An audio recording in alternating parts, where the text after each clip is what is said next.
Բարերեկո հորիզոնը շարունակում է աշխատանքը։ Վարչապետ Նիկոլ Փաշինյանն ընդունել է Լիտվայի ներքին գործերի նախարար Վլադիսլավ Կոնդրատովիչին։ Վարչապետը կարևորել է Հայաստանի և Լիտվայի ներքին գործերի նախարարությունների միջև սերտ համագործակցությունն ու հետևողական աշխատանքները բոլոր ուղղություններով։ Վլադիսլավ Կոնդրատովիչն անդրադարձել է հայաստանյան գործընկերների հետ քննարկումների արդյունքներին և համատեղ ծրագրերին, որոնք միտված են կարողությունների ուժեղացմանը։ Ընդգծվել է փորձի փոխանակման կարևորությունը ներքին գործերի նախարարության բարեփոխումներն արդյունավետ իրականացնելու նպատակով։ Հանդիպմանը քննարկվել են ինչպես երկկողմ, այնպես էլ Եվրոպական միության համապարփակ և ընդլայնված գործընկերության համաձայնագրի շրջանակներում փոխգործակցությանը վերաբերող հարցեր։ Հայաստանի ազգային ժողովի նախագահ Հալեն Սիմոնյանն ապրիլի 14-ին հեռախոսազրույց է ունեցել Վրաստանի խորհրդարանի նախագահ Շալվա Պապուաշվիլիի հետ։ Զրուցակիցները քննարկել են տարածաշրջանային համագործակցության հնարավոր ուղղությունների զարգացմանը վերաբերող հարցեր։ Բացի այդ, համաձայնեցվել է նաև մոտ ապագայում Հայաստանի և Վրաստանի խորհրդարանների ղեկավարների հանդիպման հարցը։ Ազգային ժողովի նախագահի տեղակալ Ռուբեն Ռուբինյանն ընդունել է Եվրանեստ խորհրդարանական վեհաժողովի համանախագահ Սերգեյ Լագոդինսկիին։ Քննարկվել են Հայաստան-Եվրամիություն համագործակցության խորացման առնչվող հարցեր։ Ռուբեն Ռուբինյանը խոսել է Հայաստանի քաղաքացիների համար Եվրամիության վիզաների ազատականացման գործընթացի կարևորության մասին։ Կողմերն ընդգծել են տարածաշրջանում երկարատև խաղաղության հաստատման անհրաժեշտությունը։ Անդրադարձ է կատարվել Հայաստան-Թուրքիա հարաբերությունների կարգավորման գործընթացին։ Պաշտպանության նախարարությունից հայտնում են, որ 3 ժամը 22:20-ի սահմաններում Ադրբեջանի զինված ուժերի ստորաբաժանումները կրակ են բացել Սյունիքի մարզի Խնածախ բնակավայրի ուղղությամբ, ինչի հետևանքով վնասվել է գյուղի մշակույթի տունը։ Տուժածներ չկան։ Ադրբեջանական կողմին կոչ են կանում հետաքննել Խնածախի մշակույթի տան գնդակոծման փաստը և հանդես գալ հրապարակային պարզաբանումներով։ Հիշեցնենք, որ Հայաստանի Հանրապետության վարչապետի աշխատակազմն առաջարկել է հրադադարի ռեժիմի խախտման դեպքերի և կամ այդ մասին տեղեկությունների հետաքննության Հայաստան-Ադրբեջան համատեղ մեխանիզմ ստեղծել, ինչին մինչ օրս Ադրբեջանը չի արձագանքել, ասվում է նախարարության տարածած հաղորդագրության մեջ։ Անտալիայում Հայաստանի արտաքին գործերի նախարարը հարցազրույց է տվել Civilnet-ին և Թուրքիայում գործող լրատվամիջոցներին։ Արարատ Միրզոյանը խոսել է նաև Ադրբեջանի հետ շփումների մասին։ Ապրիլի 11-ից 13-ը Անտալիայի դիվանագիտական համաժողովի շրջանակում Հայաստանի արտաքին գործերի նախարար Արարատ Միրզոյանը հարցազրույց է տվել Civilnet-ին։ Լրագրողը նշել է, սա Հայաստանի և Ադրբեջանի արտգործնախարարների առաջին հանդիպումն էր խաղաղության պայմանագրի տեքստի համաձայնեցումից հետո, և Արարատ Միրզոյանից հետաքրքրվել, արդյոք քննարկվել է պայմանագրի ստորագրման հարցը։ Իսկապես սա առաջին հանդիպումն էր մեր հայտարարությունից հետո, որ խաղաղության պայմանագրի տեքստը համաձայնեցված է։ Հասկանալիորեն մենք քննարկել ենք այդ հարցը։ Մեծ հաշվով երկու երկրների դիրքորոշումները հանրային են, այստեղ գաղտնիք և նորություն չկա։ Միրզոյանի փոխանցմամբ Հայաստանի մոտեցումն այն է, որ չկա և չի կարող լինել այնպիսի պայմանագիր, որը կհասցեագրի բոլոր հնարավոր հարցերը։ Նա ասել է, որ խաղաղության և հարաբերությունների հաստատման պայմանագրի ստորագրումը, վավերացումն ու ուժի մեջ մտնելը հարաբերությունների ընդհանուր կարգավորման ու կառուցման միայն սկիզբն է լինելու։ Մանավանդ, որ այդ պայմանագրում մենք ունենք կետ, համաձայն որի պետք է ստեղծվի երկկողմ հանձնաժողով պայմանագրի իրականացումը մշտադիտարկելու, խնդիրները մեկնաբանելու, լուծումներ գտնելու համար։ Իսկ խնդիրներ վստահաբար կծագեն, որոշակի շրջան կպահանջվի համատեղ աշխատելու, որպեսզի բոլոր լուծումները գտնվեն։ Ուստի մեր մոտեցումը սա է՝ անմիջապես ձեռնամուխ լինել ստորագրմանն ու վավերացմանը և հետո ընթացքում փորձել լուծել մնացած հարցերը։ Միրզոյանը խոսել է Ադրբեջանի երկու նախապայմաններից, այն է ԵԱՀԿ Մինսկի խմբի լուծարում և Հայաստանի սահմանադրության փոփոխություն։ Միրզոյանի փոխանցմամբ Մինսկի խմբի լուծարման հետ կապված Հայաստանը կարծում է, որ այն պահին, երբ հակամարտությունը դադարի գոյություն ունենալ նաև փաստաթղթով, իսկ դա կարող է լինել պայմանագրի ստորագրմամբ, ապա այդ պահից սկսած կոնֆլիկտի համար ստեղծված Մինսկի խումբն այլևս կարիք չի ունենա շարունակել իր գոյությունը։ Մենք պատրաստ ենք միաժամանակ այդ երկու գործողությունն իրականացնել, այն է ստորագրել պայմանագիրն ու միասին հանդես գալ նախաձեռնությամբ դադարեցնելու Մինսկի խմբի գործունեությունը, դիմելով ԵԱՀԿ մյուս գործընկերներին, քարտուղարությանը և անդամ երկրներին։ Սահմանադրության հարցով ևս Հայաստանն իր դիրքորոշումը բազմիցս նշել է արտգործնախարարի խոսքով, նախ մենք համոզված ենք, որ մեր սահմանադրության մեջ չկա Ադրբեջանի նկատմամբ տարածքային պահանջ, ավելին խնդիր կա Ադրբեջանի սահմանադրության մեջ։ Այն է հղում իրենց անկախության ակտին, որը պարունակում է տարածքային հավակնություն Հայաստանի նկատմամբ։ Բացի այդ, պետք է նշել, որ հարցը լուծվում է բուն խաղաղության պայմանագրի ստորագրմամբ։ Պայմանագրով ճանաչում ենք միմյանց տարածքային ամբողջականությունն այն սահմաններով, որոնք գոյություն են ունեցել Խորհրդային Միության փլուզման պահին։ Վավերացման գործընթացում Հայաստանը դիմելու է իր սահմանադրական դատարանին, և եթե վերջինս գտնի, որ այդ պայմանագիրը համապատասխանում է սահմանադրությանը, կստացվի, որ հարցը լուծված է, համոզմունք է հայտնել Արարատ Միրզոյանը։ Եթե տեսականորեն սահմանադրական դատարանը այլ բան գտնի, դա կլինի այլ իրավիճակ, կնստենք, կհասկանանք ինչպես շարունակել։ Իհարկե ես չեմ կարող որոշել սահմանադրական դատարանի փոխարեն, բայց ես կարող եմ ենթադրել, որ սահմանադրական դատարանի որոշումը կլինի դրական, ելնելով նրա այն որոշումից, որը կայացվեց նախորդ տարվա սեպտեմբերին համանման փաստաթղթի քննարկման ժամանակ։ Ասել, որ ստացվել է առաջընթաց գրանցել, այս հարցում համոզել միմյանց փոխել դիրքորոշումներ կլինի մեծ չափազանցություն, նշել է Հայաստանի արտաքին գերատեսչության ղեկավարը, ում կարծիքով խոսակցությունը պետք է շարունակել։ Բանակցությունները պետք է շարունակվեն այնքան, մինչև դրական լուծումներ գտնվեն։ Բանակցությունների դադարումը չի կարող որևէ դրական ազդեցություն ունենալ ընդհանուր կարգավորման գործընթացի, ել չասած Հարավային Կովկասում խաղաղության հաստատման վրա։ Հարցին արդյոք կա քիչ թե շատ հստակ պատկերացում, թե երբ կարող է ստորագրվել Հայաստան-Ադրբեջան խաղաղության եւ հարաբերությունների հաստատման պայմանագիրը։ Միրզոյանը պատասխանել է, որ Հայաստանը պատրաստ է դա անել ամենամոտ ապագայում, մինչդեռ այդպիսի պատրաստակամություն Ադրբեջանից չի հնչում։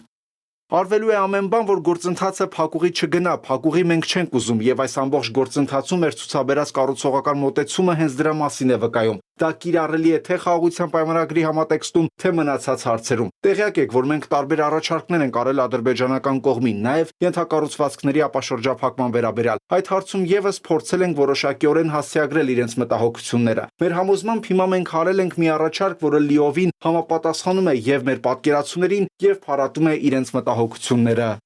Արադ Միրզոյանն ասել է, որ նույնը կարող ենք ասել սպառազինությունների վերաբերյալ, մասնավորապես Հայաստանն առաջարկել է սպառազինությունների վերահսկման եւ վերիֆիկացիայի համատեղ մեխանիզմ, առաջարկել նաեւ ստեղծել սահմանային միջադեպերի հետաքննության համատեղ մեխանիզմ, եւ Հայաստանը պետք է շարունակի իր կառուցողական ներգրավվածությունը։ Լրագրողը հետաքրքրվել է նաեւ Թուրքիայի արտգործնախարար Հական Ֆիդանի հետ ունեցած հանդիպումից։ Արդյոք պետք է ակնկալել հայ-թուրքական գործընթացում տեղաշարժ։ Կարող եմ ասել, որ իրականում այստեղ ավելի լայն ըմբռնում կա։ Ես ներկայացնեմ իրականությունը, դատողություն ինքներդ արեք, առաջընթաց կա թե չկա։ Մենք ունենք որոշ համաձայնություններ, որոնք արդեն իսկ իրականացվել են, կան համաձայնություններ, որ դեռ չեն իրականացվել։ Որպես օրինակ Միրզոյանը նշել է, որ օդային տարածքի օգտագործման հարցը գոնե այս պահին ըստ էության համարվել է լուծված, համատեղ դիտարկվել է Մարգարա-Ալիջան սահմանային ենթակառուցվածքների վիճակը։ Հայկական կողմը նաև աշխատանքներ է իրականացրել այնտեղ ենթակառուցվածքների արդիականացման ուղղությամբ։ Մենք համատեղ աշխատանքներ ենք տարել, ուսումնասիրություններ ենք իրականացրել Գյումրի-Կարս երկաթուղային անցման այլ ենթակառուցվածքների վիճակի եւ գնահատման առումով։ Մենք որոշում ունենք եւ ընդամենը օրեր առաջ տարբեր գերատեսչություններից մասնագետներ են հանդիպել Անիի պատմական կամրջի վերականգնման աշխատանքների շրջանակում եւ այլն։ Միրզոյանն ասել է, որ Հայաստան-Ադրբեջան կարգավորման գործընթացը Հայաստան-Թուրքիա, եթե ոչ երկկողմ օրակարգի, ապա խոսակցության շփումների մաս է։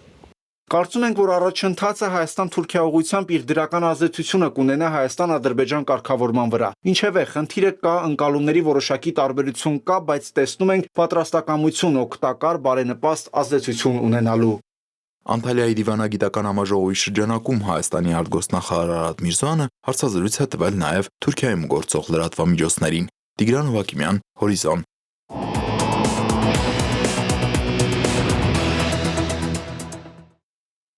Ֆրանսիայի արտգործնախարարն անդրադարձել է Ադրբեջանի կողմից հայկական տարածքի ուղղությամբ արձակած կրակոցներին։ Ժան-Նոել Բարոն իր մտահոգությունն է հայտնել սահմանում ստեղծված իրավիճակի կապակցությամբ։ Թեմայի շուրջ կզրուցենք Արտյոմ Երկանյանի հետ։ Արտյոմ, եւ ինչ է ասել Ֆրանսիայի արտգործնախարարը։ Ժան-Նոել Բարոն հայտարարություն է տարածել Լյուքսեմբուրգում, ուր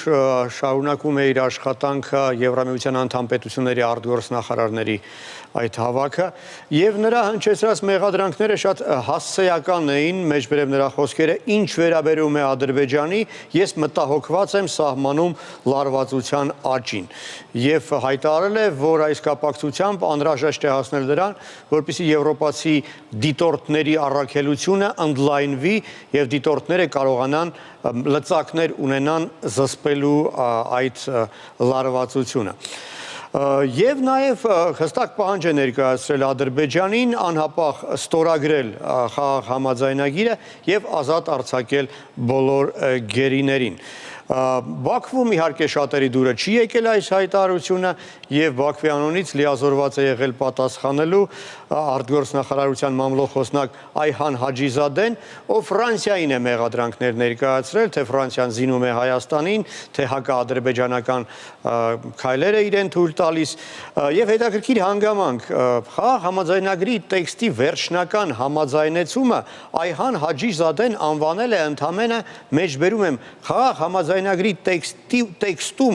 տեքստի վրա աշխատանքում արձանագրված պրոգրես ընդամենը, կարծում եմ դա տարբեր բաներ են։ Եվ ինչն էր իսկապես նորություն, որ նոր նախապայման է Բաքուն առաջ քաշում համաձայնագրի ստորագրման հետ կապված։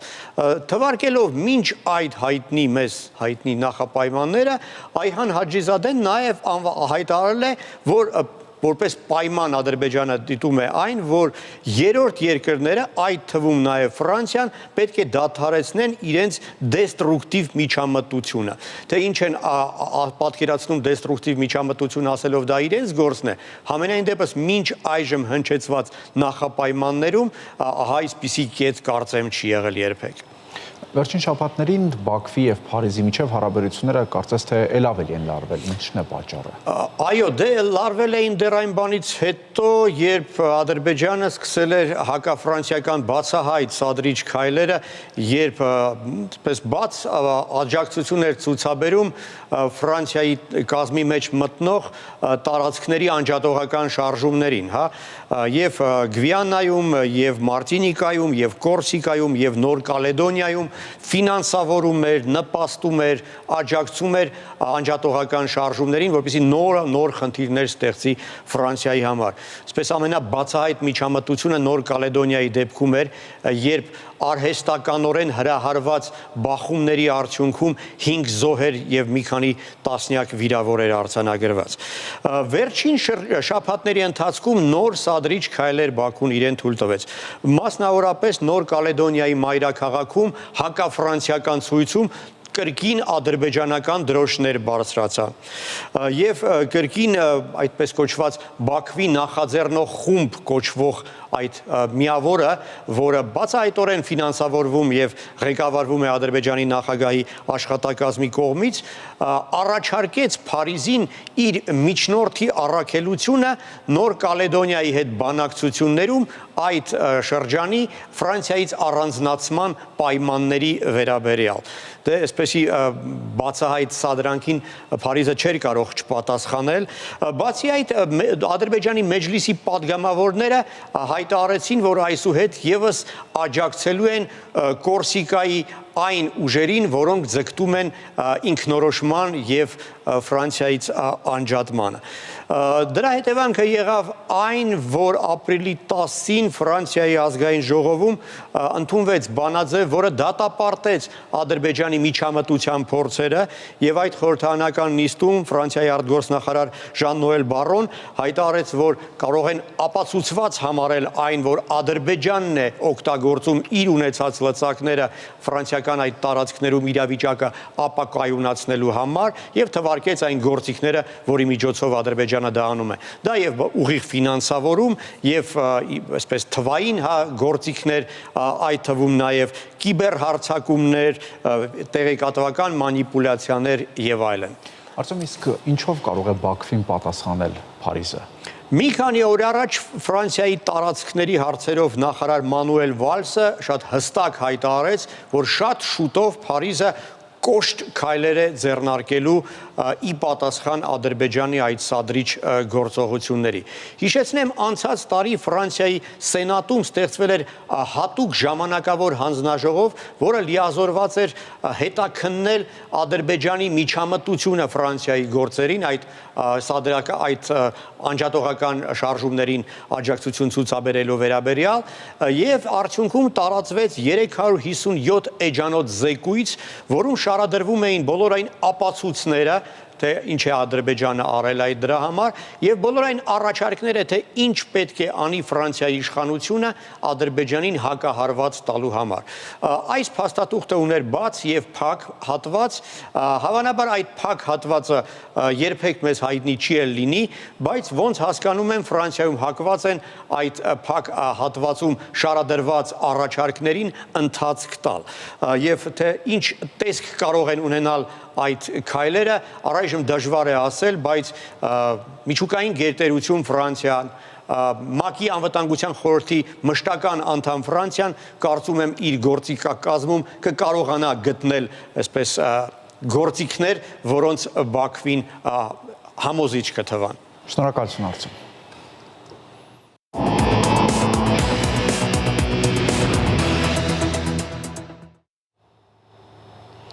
Գյումրի համայնքի ընտրություններում մեր քաղաքը դաշինքի ցուցակը գլխավորող ազգային ժողովի падգամավոր Մարտուն Գրիգորյանը ավականու մանդատից հրաժարվելու դիմում է ներկայացրել։ Այդ մասին հայտնել են կենտրոնական ընտրական հանձնաժողովից։ Հիշեցնենք, որ Գյումրիում ըստ ընտրությունների նախնական արդյունքների առավելագույն ձայներ ստացել է քաղաքացիական պայմանագիրը, երկրորդ տեղում Հայաստանի կոմունիստական կուսակցությունն է նախկին քաղաքապետ Վարդան Ղուկասյանի գլխավորությամբ։ Գյումրու ավականու ընտրություններին անցողիկ Շեմը հաղթարած ընդդիմադիր ուժերից երկուսը հայտարարել էին առավելագույն քվեներ ստացած ընդդիմադիր թեկնածու Վարդան Ղուկասյանին սատարելու մասին։ Մարտուն Գրիգորյանը հայտնել էր, որ որոշում է կայացրել անհրաժեշտ քանակությամբ քվե տալ Վարդան Ղուկասյանին, որպեսզի նա ընտրվի Գյումրու քաղաքապետ։ Տարածքային կառավարման, տեղական ինքնակառավարման, գյուղատնտեսության եւ շրջակա միջավայրի պահպանության հարցերի մշտական հանձնաժողովի այսօրվա նիստում երկրորդ ընթերցմամբ քննարկվել է հարկային օրենսգրքում փոփոխությունների նախագիծը, որով առաջարկվում է վերանայել կենդանական աշխարհի բնօգտագործման վճարները։ Նախագիծը ներկայացրել է շրջակա միջավայրի նախարար Հակոբ Սիմիդյանը։ Փաթեթում երկու կարևոր փոփոխություն կա, մենք կենդանական աշխարհի բնօգտագործման վճարների վերանայում ենք անում, բոլոր կենդանատեսակների դեպքում ուրեմն բնօգտագործման վճարը կրկնապատկում ենք, իսկ սիկ ձկնատեսակի դեպքում եռապատկում ենք եւ նաեւ վճարման կարգի մեջ ենք փոփոխություններ իրականացնում, որ վճարումը կատարվի ըստ պայմանագրի, այլ ոչ թե ըստ օգտագործման չափաքանակի, այսինքն քվոտաները վերցնելուց, ինչքան քվոտայով վերցրես, միանգամից այդ վճարը պետք է կատարի հենց ըստ քվոտայի։ Այսինքն կապ չունի ինքը այդքան կբռնի, չի բռնի, այսինքն քվոտա վերցրեց, արդեն վճարվում։ Այո, օրինակ հիմա այսպես ասած կանոնային բորսաշրջանի համար սիգի սահմանել ենք 196 տոննա չափաքանակ, եթե որևէ իրավաբանական անձ X չափի չափաքանակ ուրեմն ակնկալում է ստանում է պայմանագիրը կնքում է, ըստ պայմանագրի արդեն չափով վճարումը իրականացնում է, քանի որ նախկինում ունեցել ենք դեպքեր, երբ քվոտան ըստ էության զբաղացվել է, որսը չի իրականացվել եւ վճարնել իհարկե քիչ է կատարվել։ Կոնկրետ կան հաշվարկներ եռապատկելու դեպքում շուկայում 1 կիլոգրամ սիգի արժեքը ինչքան է թանկանալու եւ արդյոք մեր բնակչությունը կարողանում է վճարունակ լինի, որովհետեւ գաղտնիք չեն բացահայտել, ասեմ, որ այդ սիգ ձկնատեսակից օգտվողները միջին եւ ցածր խավի ֆինանսապես ժողովուրդներ մեր բնակչությունն են 1 կիլոգրամ հիմի գործող սակագնի վրա ինչքան կավելանա, կա հաշվարկ կոնկրետ 1 կիլոգրամ սիգ ձկնատեսակի մասով։ Պարոն Ղազարյան, այս հարցը մի քանի անգամ քննարկեցինք, տեղում էր հաշվարկ արեցինք, եթե հաշվենք, որ 3 սիգը 1 կիլո է, միջինացված եմ ասում, եթե մի ձուկն էլ 300-400 գրամանոց վաճառվում է 200-250 դրամ, այսինքն եթե միջինացված 1 կիլոն ունենում ենք 800 դրամի շրջանակում, ուրեմն դրա վրա կավելանա 150 դրամ, այսինքն ծանրաբեռնվածությունը մեծ չի լինելու։ Ես կարող եմ ասել, որ մենք հիմա ուղղակի որևէ բեռ չենք ավելացնում, հակառակը բավականին ցածր է վճարները, բնօգտագործման վճարները, կենդանական աշխարհի օգտագործման, մենք ընդհանրապես փորձում ենք անգամ հետևից հասնել, որովհետև կարծում ենք, որ շատ վաղուց է այս սակագները սահմանվել եւ վերանայման անհրաժեշտություն կա։ Հավարտվեց հորիզոնի այս թողարկումը, կարճատև դադար, որից հետո կվերադառնանք նոր տեղեկատվությամբ։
Մենք վերադարձանք, հորիզոնը շարունակում է աշխատանքը, իսկ թողարկման այս հատվածում միջազգային լուրերն է, որոնք ներկայացնում ենք մեկ տեսաշարով։ Ռուսական զորքերը 3 հարվածներ են հասցրել Ուկրաինայի Սումի քաղաքի կենտրոնին։ Ուկրաինայի արտակարգ իրավիճակների պետական ծառայության թարմացված տվյալների համաձայն զոհվել է 34 մարդ, այդ թվում 2 երեխա, 119 վիրավորվել են, այդ թվում 15 երեխա։ Ուկրաինայի ներքին գործերի նախարար Իգոր Կլիմենկոն հայտնել է, որ ռուսները Սումիին հարվածել են 2 բալիստիկ հրթիռով։ Ռուսաստանի իշխանությունները չեն մեկնաբանել Սումիի հրետակոծությունը։ Ինչպես հաղորդում է BBC-ի ուկրաինական ծառայությունը, ռուսական զինված ուժերը հարվածել են Սումիի պետական համալսարանի կոնգրեսի կենտրոնին, որտեղ հաճախ դասեր են անցկացնում երեխաները։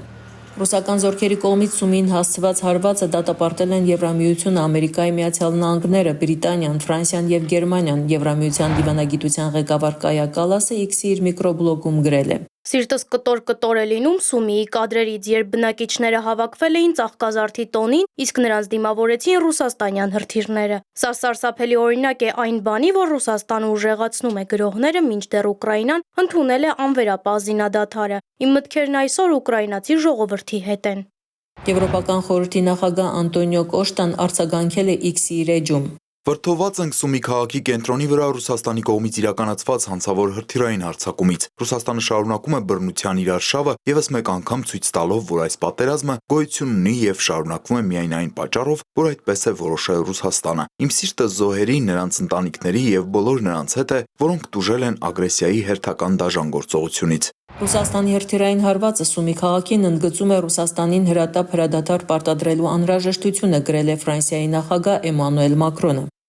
Բոլորը գիտեն, որ միայն Ռուսաստանն է ցանկանում այս պատերազմը, անհրաժեշտ են վճռական միջոցներ, որպեսզի ստիպեն Ռուսաստանին դադարեցնել կրակը։ Մեծ Բրիտանիայի վարչապետ Քիր Սթարմերը դատապարտել է ռուսական հարձակումը Սումիի վրա եւ այն անվանել սարսափելի։ Նախագահ Զելենսկին ցույց է տվել իր հավատարմությունը խաղաղությանը եւ այժմ նախագահ Պուտինը պետք է համաձայնի ամբողջական եւ անհապաղ զինադադարի, առանց որևէ պայմանի, ինչպես դա արեց Ուկրաինան։ Ուկրաինայի եւ Ռուսաստանի հարցերով ԱՄՆ նախագահի հատուկ բանագնաց Քիթ Քելոգը սոցիալական ցանցերում գրել է, որ ռուսական հարվածը Սումիին անցնում է պարկեշտության բոլոր սահմանները։ Նա նաև հավելել է, որ բալիստիկ հրթիռներով հարվածներ հասցնելը սխալ է։ Ահա թե ինչու նախագահ Թրամփն այդքան ջանասիրաբար աշխատում է այս պատերազմը վերջ դնելու համար, ասել է նա։ Կատարվածը դատապարտել է նաև Գերմանիայի կանցլերի պաշտոնակատար Օլաֆ Շոլցը։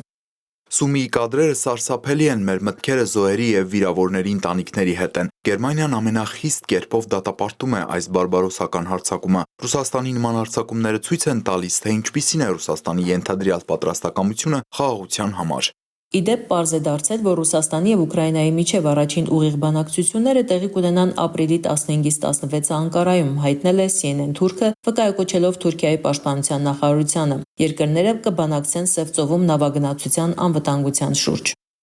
Իրանի միջուկային ծրագրի եւ տարածաշրջանային լարվածության թուլացման շուրջ Օմանի մայրաքաղաք Մուսկատում ապրիլի 12-ին տեղի ունեցած Իրան-ԱՄՆ բանակցությունները կայացել են կառուցողական մթնոլորտում։ Բանակցությունների ավարտին Իրանի արտգործնախարար Աբբաս Արաղչին եւ ԱՄՆ հատուկ բանագնաց Սթիվ Վիտկոֆը Օմանի արտգործնախարարի ներկայությամբ ունեցել են կարճ ճեպազրույց։ Սա առաջին բարձր մակարդակի դիվանագիտական շփում էր Դոնալդ Թրամփի նախագահ ընտրվելուց հետո եւ կարող է դառնալ կարևոր քայլ Իրանի ու ԱՄՆ-ի միջև երկարամյա լարվածության թուլացման ուղղությամբ։ Բանակցությունների օրակարգը ներառել է ոչ միայն Իրանի միջուկային ծրագիրը, այլև ԱՄՆ-ում պահվող իրանցի բանտարկյալների ազատ արձակման, պատժամիջոցների մեղմացման, ինչպես նաև տարածաշրջանային լարվածության նվազեցման հնարավորությունները։ Արաղչին ընդգծել է, որ իրենք պատրաստ են համաձայնության, սակայն այն պետք է հիմնված լինի փոխադարձ հարգանքի եւ հավասարակշռված պարտավորությունների վրա։ ԱՄՆ-Իրան բանակցությունների երկրորդ փուլը նույն մակարդակով կանցկացվեն ապրիլի 19-ին Հռոմում։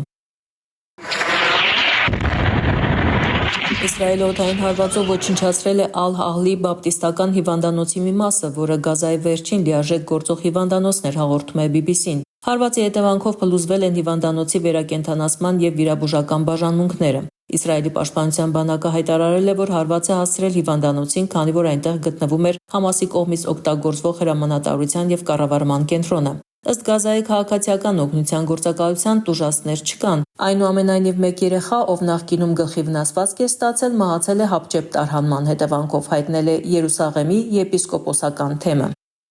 Թրամփի վարչակազմի կողմից սահմանված էլեկտրոնիկայի, մասնավորապես սմարթֆոնների, այֆոնների եւ այլ հաշվողական սարքերի բարձր սակագներից ազատելու որոշումը միայն ժամանակավոր միջոց է։ Այս ապրանքների համար կգործեն առանձին սակագներ։ ABC News-ի եթերում հայտարարել է ԱՄՆ առևտրի նախարար Հովարդ Լուտնիկը։ Ազգային անվտանգության համար կարևոր որոշ ապրանքների մաքսատուրքերը կսահմանվեն առաջիկա ամիսներին, ասել է Լուտնիկը, հավելելով, որ միջոցները սակարկելի չեն։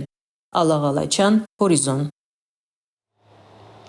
Մոսկվայում ավարտվել է Հայաստանի անշարժ գույքի միջազգային երկօրյա ցուցահանդեսը, որն առաջին փորձն էր համակարգված կերպով արտերկրում ներկայացնել Հայաստանում իրականացվող առաջատար շինարարական նախագծերը։ Ցուցահանդեսի շրջանակներում ներկայացվել են Երևանում, Ծաղկաձորում, Դիլիջանում եւ Ապարանում կյանքի կոչվող կառուցապատման ծրագրերը։ Նախնական արդյունքներն ամփոփվել են ցուցահանդեսի ավարտին նվիրված գալանտրիքի շրջանակներում, որին ներկա են եղել Ռուսաստանում Հայաստանի արտակարգ եւ լիազոր դեսպանը, Ռուսաստանի արտգործնախարարության բարձրաստիճան պաշտոնյաներ եւ գործարար աշխարհի ներկայացուցիչներ։ Նախաձեռնության հեղինակ Business Partners of Armenia ընկերության նախագահ Վրույր Փենեսյանը շնորհակալություն է հայտնել հայ կառուցապատողներին ակտիվ մասնակցության համար եւ հայտարարել, որ ծրագիրը ցույց է տվել իր արդյունավետությունը եւ միանշանակ այն շարունակական կլինի։ Նա շնորհակալագրեր է հանձնել աչքի ընկած ճարտարապետական նախագծերին։ Պարգևի է արժանացել նաեւ Շանթ Ռեզիդենս բնակելի համալիրը, որի տաղավարը մեծ հետաքրքրություն է առաջացրել մոսկվայաբնակ մեր հայրենակիցների շրջանում։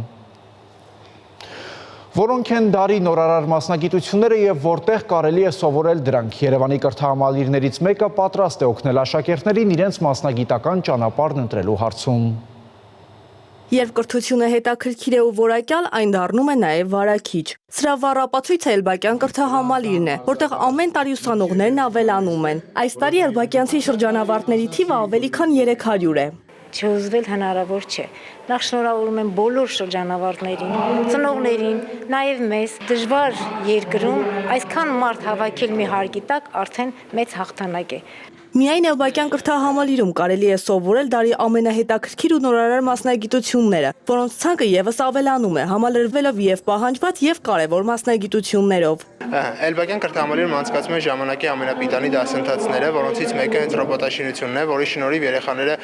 սովորում են ոչ միայն պրակտիկ գիտելիքներ, այլ նաև ծրագրավորում են իրական ռոբոտներ։ Մենք այս ամառը մեր դասընթացները ավելացրել ենք եւս մեկով անօդաչու թռչող սարքերի պատրաստման դասընթացով։ Էլբակյան կրթահամալիրը նաև պատրաստ է համագործակցել դպրոցների հետ, աշակերտների մասնագիտական կողմնորոշումը հեշտացնելու նպատակով։ Մեր մոտ գալով ուսումնասիրելով արդեն արկա դասընթացները եւ ինչու՞ չէ նաեւ մասնակցելով ոչ դասընթացների, ավագ դասանի աշակերտները կարող են որոշել, թե ինչ ուղղությամբ են շարունակելու, որը կարծում եմ, որ բարենպաստ կազմի եւ դպրոցի եւ ընդհանուր երկրի ու կրթության վրա։ Էլբակյան կրթահամալիրում անակնկալների պակաս չի լինում։ Ավարտական օրը եւս լի էր նվերներով ու անակնկալներով։ Մեկ ուսանող կշահի 7-օրյա ուղևորության փաթեթ դեպի Եգիպտոս։ Սա արդեն թվով 6-րդ միջոցառումն է եւ 6-րդ էլբակյանցին մեկնում է հանգստի մեր միջոցով, որը կազմակերպում է Էլբակյան Travel-ը։ Այսպիսով առջևում ամառային արձակուրդներ են, որի ընթացքում լավագույն որոշումն է ազատ ժամանակը ճիշտ օգտագործելու համար պարզապես գալ Էլբակյան կրթահամալիր սովորելու։ Էլբակյան կրթահամալիրը ունի օնլայն եւ օֆլայն դասընթացներ,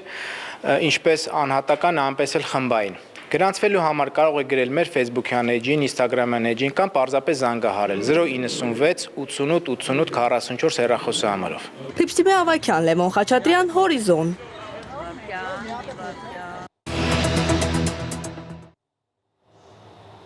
Գազպրոմ Արմենիա ընկերությունը տեղեկացնում է, որ ապրիլի 15-ին եւ 16-ին գազամատակարարման դադարեցում է նախատեսվում Երևանի որոշ հասցեներում։